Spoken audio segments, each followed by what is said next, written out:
Esse sadismo ele se manifesta de diversas formas, né? Por exemplo, você quando vai conversar com um evangélico, aí você está conversando ali com ele, ele olha para aquela irmã do círculo de oração, que está sempre cabisbaixa, sabe, aquela imagem daquela irmã triste, que apanha do marido, né? Que vive um casamento infeliz, mas está ali há 20, 30, 40 anos suportando o insuportável, né?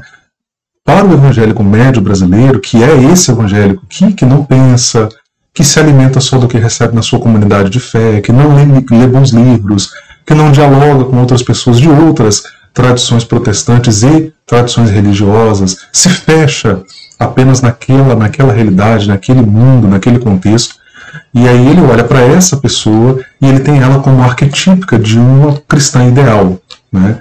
Perceba que falar de emancipação humana na religião evangélica gera desconforto, né? Você pensar, por exemplo, uma pessoa que passou por um processo de divórcio. Não estou dando um exemplo possível, tá, gente? Há vários outros exemplos que eu poderia dar aqui. Há uma pessoa que passou por um divórcio, e não estou aqui romantizando o divórcio ele é traumático, ele é doloroso, mas é um fato da vida posto, e muitas pessoas passam por ele. Mas imagine a cena, né? E aí você vai conversar com essa pessoa, e essa pessoa diz, não, eu estou bem, né? O meu divórcio foi dialogal, eu me resolvi com a minha ex-companheira, ou com o meu ex-companheiro, estou vivendo a minha vida, estou recomeçando, estou bancando a minha escolha.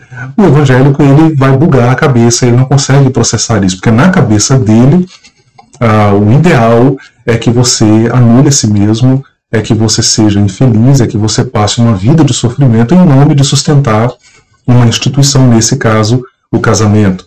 Eu poderia dar um outro exemplo aqui, que é muito recorrente em igrejas evangélicas, que é a ideia de que você tem de permanecer vinculado a uma associação religiosa, a despeito do que você está vivendo, a despeito do que fizeram contra você, a despeito das calúnias, das pedradas, do boicote ministerial, a despeito do desrespeito ao seu trabalho. Não, mas você tem que ter uma congregação, você tem que ficar.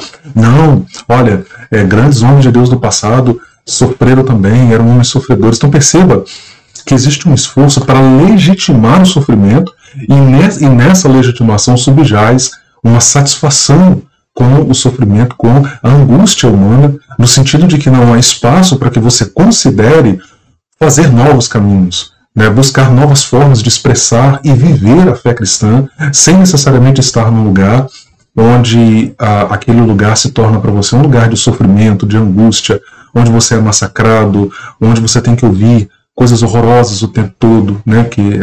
Então perceba que na mesma medida em que se fala de felicidade, em que se fala de paz, em que se fala de alegria, você tem também essa realidade posta, né?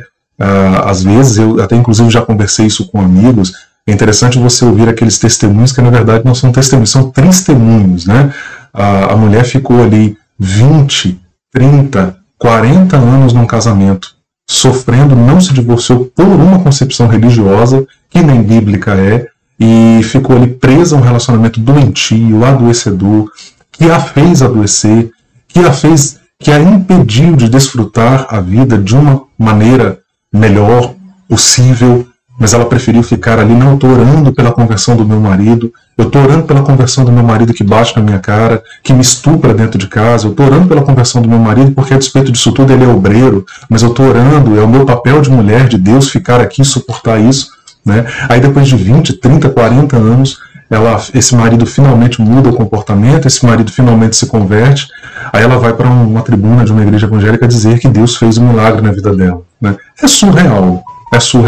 Ou seja, 20, 30, 40 anos anulando a si mesma, sofrendo, sendo humilhada, e depois a pessoa tem prazer em dizer que essa foi a vontade de Deus para ela.